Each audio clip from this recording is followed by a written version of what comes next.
9 তারিখ থেকে আবার নতুন করে রাতের এবং দিনের তাপমাত্রা কমে গিয়ে নতুন একটি কোল্ড ওয়েভের স্পেল শুরু হতে যাচ্ছে। ঠান্ডা লাগার এত কারণটা কি? 1 নম্বর কারণ হলো যে মধ্যরাত থেকে পরের দিন 3টে পর্যন্ত এই দীর্ঘমেয়াদী কুয়াশার বিস্তার ছিল এবং এই কুয়াশার থিকনেসও বেশি ছিল, 1 নম্বর কারণ। 2 নম্বর ছিল যে এই ঘন কুয়াশার কারণে সূর্যের আলোর সর্বোচ্চ প্রাপ্যতা, যেটা 8 থেকে 10 ঘন্টা থাকে সাধারণত দিনের বেলায়, সেটা কমে গিয়ে 5 থেকে 6 ঘন্টা ছিল সূর্যের আলো।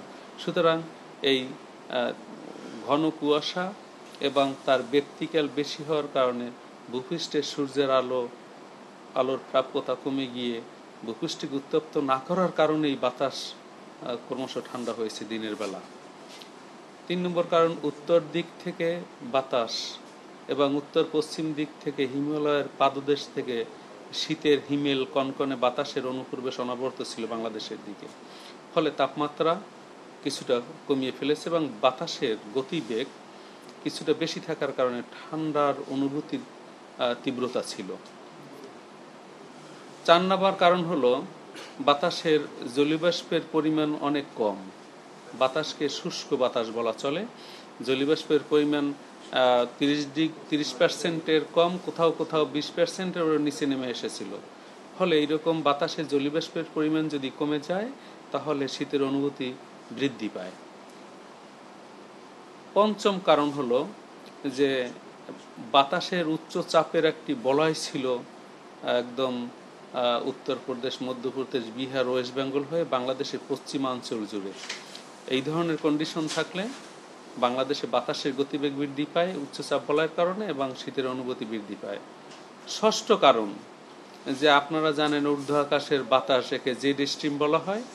এই জেড স্ট্রিমের অসিলেশন হয়, কখনো কখনো সে দক্ষিণ দিকে বিস্তার লাভ করে এবং কখনো কখনো উত্তর দিকে বিস্তার লাভ করে। ঊর্ধ্ব আকাশের এই জেড স্ট্রিমের দক্ষিণমুখী বিস্তার এবং তার নিম্নমুখী বিচরণও আমাদের এই যে গত 3 দিন ধরে ভূপৃষ্ঠের তাপমাত্রাকে অনেকটা কমিয়ে দিয়েছে। এ হলো লোকাল ফেনোমেনা, শীতের অনুভূতি বেশি পাওয়ার জন্য।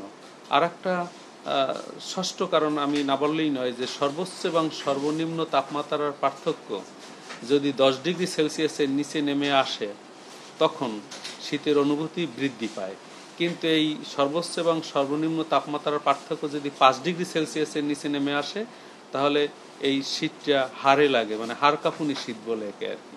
সুতরাং গত পরশু এবং গতকাল ছিল কোথাও কোথাও দেশের উত্তরাঞ্চল ঢাকা সহ, উদাহরণস্বরূপ ঢাকার গতকালের সর্বোচ্চ তাপমাত্রা ছিল 16, আজকের তাপমাত্রা 13 ডিগ্রি। সুতরাং পার্থক্য 3 ডিগ্রি, 5 ডিগ্রির নিচে।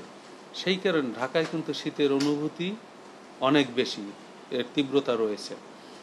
এ হলো লোকাল ফেনোমেনা, এগুলোকে বলা হয়। তাছাড়া বাংলাদেশের তাপমাত্রা কমে যাওয়ার কারণে অনেকগুলো টেলিকানেকশন আছে, অর্থাৎ বাংলাদেশের আবহাওয়া ও জলবায়ুর সাথে পারিপার্শ্বিক অন্যান্য অঞ্চলের কন্ডিশনও জড়িত। যেমন এর মধ্যে একটি আছে আইইউডি, ইন্ডিয়ান ওশেন ডাইপোল বলে একে।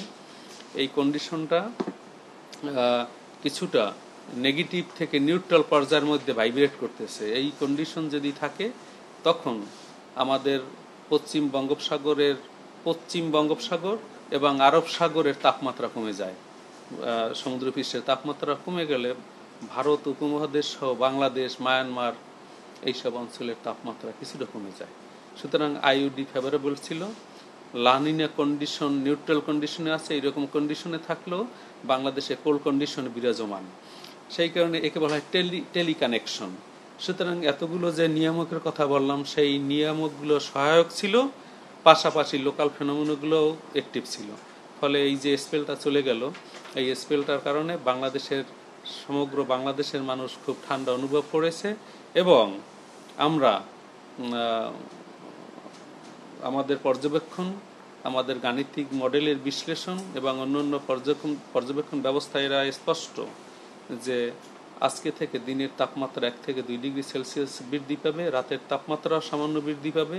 পঞ্চগড় জেলা ছাড়া অন্য কোথাও এখন মৃদু ধরনের শৈত্যপ্রবাহ নেই এবং এটি দুই একদিন অব্যাহত থাকবে। 9 তারিখ থেকে আবার নতুন করে রাতের এবং দিনের তাপমাত্রা কমে গিয়ে নতুন একটি কোল্ড ওয়েভের স্পেল শুরু হতে যাচ্ছে বলে আমাদের গাণিতিক মডেলে এটা স্পষ্টীকরণ হচ্ছে। সুতরাং 9 থেকে 13 বা 14 তারিখ পর্যন্ত আবার ঠান্ডা অনুভূতি বৃদ্ধি পাবে বলে আমরা আমাদের পূর্বাভাস ব্যবস্থায় আমরা এটা দেখতে পাচ্ছি।